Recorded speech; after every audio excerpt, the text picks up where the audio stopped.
আসসালামু আলাইকুম। সবাই কেমন আছেন? আশা করি সবাই অনেক অনেক ভালো আছেন।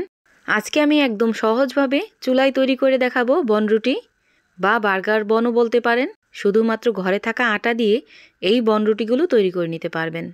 এখন কথা না বাড়িয়ে দেখে নেই আমি কিভাবে এই বনরুটিগুলো তৈরি করলাম। প্রথমে একটা বাটিতে 1 কাপ পরিমাণ কুসুম গরম পানি দিয়ে দিলাম। দিয়ে দিব 1/3 কাপ পরিমাণ চিনি। এখন এই চিনিটাকে খুব ভালো করে পানির সাথে মিশিয়ে নিতে হবে। চিনিটা যখন খুব ভালো করে মিশে যাবে ওই পর্যায়ে এখানে আমি 1/2 চামচ পরিমাণ দিয়ে দিব ইস্ট, দিয়ে দিব 1/2 চামচ পরিমাণ লবণ, 1/2 চামচ দিয়ে দিব বেকিং পাউডার। এখন সব কিছু খুব ভালো করে মিশিয়ে নিতে হবে।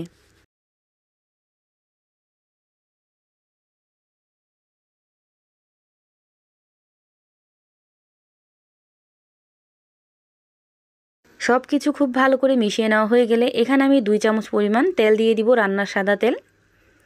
এখন এই তেলটাকেও খুব ভালো করে মিশিয়ে নিতে হবে। সব কিছু খুব ভালো করে একসাথে মিশিয়ে নিছি। এখন অল্প অল্প করে আটা দিয়ে সফট একটা ডো তৈরি করে নিতে হবে। এখানে আমি মোট 2 কাপ পরিমাণ আটা ব্যবহার করছি। আপনারা চাইলে ময়দা দাও করে নিতে পারেন।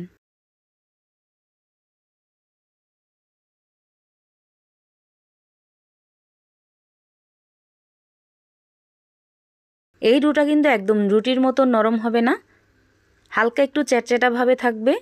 তাহলেই কিন্তু এই ডোটা একদম পারফেক্ট মনে হবে। যদি দেখেন হাতে লেগে আসতেছে তাহলে হাতে সামান্য পরিমাণ তেল দিয়ে খুব ভালো করে মেখে নেবেন। আর এই তো দেখতেই পাচ্ছেন ডোটা কিন্তু একদম পারফেক্টলি রেডি। ডোটাকে খুব ভালো করে আমি মথে নিছিলাম আর ওইখান থেকে আমি 3টা লেচি কেটে নিছি এইভাবে। এখন হাতের তালুর সাহায্যে এইভাবে গোল করে নেব। আর এই বনরুটিগুলো কিন্তু যথেষ্ট বড় আছে, আপনারা দেখেই নিশ্চয়ই বুঝতে পারতেছেন। এখন হাতের সাহায্যে একটু চাপ দিয়ে চ্যাপ্টা করে দেব। এভাবে আমি 3টা রুটি কিন্তু বানিয়ে নিব।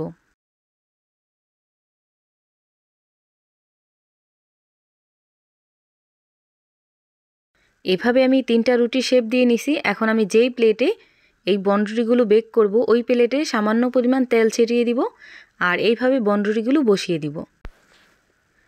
পানি দেওয়ার আরেকটা কারণ আছে, যেন বনরুটিগুলো খুব ভালোভাবে প্লেটের সাথে আটকে থাকে। এটার কারণটা আমি পরে আবার বলে দেব। এখন উপর দিয়ে একটা ডিম ব্রাশ করে দেব। ডিমের কুসুমের অংশটা আমি খুব ভালোভাবে বিট করে নিছি সাদা অংশ বাদ দিয়ে। ওই কুসুমের অংশটা এখানে আমি দিয়ে দিতেছি। কুসুমের অংশটা দিলে উপরটা খুবই সুন্দর একটা কালার আসে, দেওয়ার চেষ্টা করবেন। ডিমের কুসুমের বদলে চাইলে আপনারা তেলও ব্যবহার করতে পারেন। এখন আমি উপর দিয়ে সাদা তেল ছিটিয়ে দিব। এখন এই প্লেটটাকে হয়তো ঢাকনা লাগিয়ে ঢেকে রাখতে পারেন, না হয় উষ্ণ গরম জায়গায় এই প্লেটটা রেখে দেবেন। এতে করে বনরুটিগুলো ফুলে আরও দ্বিগুণ হয়ে যাবে। আর এই তো দেখতেই পাচ্ছেন গরম জায়গায় আমি এইভাবে বনরুটিগুলো রেখে দিয়েছিলাম, অনেকটা ফুলে উঠছে। এখন আমি বেক করতে চলে যাব। আগে থেকে আমি একটা কড়াই হাই হিটে গরম করে নিছি আর এই কড়াইতে আমি এই প্লেটটা বসিয়ে দিব। আর এখন চুলার হিটটা রাখবো লো টু মিডিয়াম হিটে। লো টু মিডিয়াম হিটে 15 থেকে 20 মিনিট রান্না করলে কিন্তু বনরুটিগুলো একদম পারফেক্টভাবে বেক হয়ে যাবে। এখন আমি ঢাকনা লাগিয়ে 15 থেকে 20 মিনিট অপেক্ষা করব।